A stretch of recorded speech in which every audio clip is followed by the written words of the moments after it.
মারাঠি ব্রাহ্মণেরা আপনার ৩০০ কবিতা পাথর বেঁধে নদীর জলে ফেলে দিয়ে বলেছিল, শূদ্র শূদ্রের মতন থাক, কবিতা লেখার এতই যখন শখ, ব্রাহ্মণ হয়ে জন্মালেই পারতিস।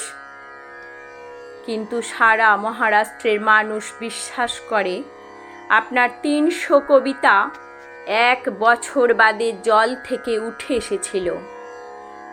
একটি ব্রাহ্মণ কন্যা একবার স্বপ্নে দেখেছিল আপনাকে। বিছানায় উঠে বসে সে তার স্বামীকে জড়িয়ে ধরে বলে ফেলল, জানো কে এসেছিল স্বপ্নে? তুকারাম। সেই রাতে স্বামী নতুন বউকে বেদম পিটিয়ে বাড়ি থেকে বের করে দেয়। মেয়েটি কি পেরেছিল আপনার গ্রামে পৌঁছতে?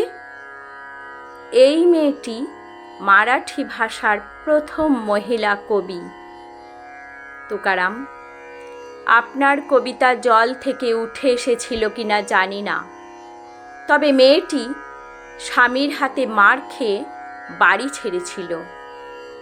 সে চোখ বন্ধ করে মুখস্থ বলতো আপনার ৩০০ কবিতা।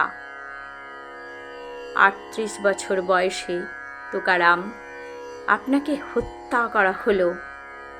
কিন্তু ব্রাহ্মণেরা একটা ছোট্ট সত্য বুঝতে পারেনি সেদিন। কবিতার পাণ্ডুলিপি জলে ফেলে দিলেই কবিতা ডুবে যায় না।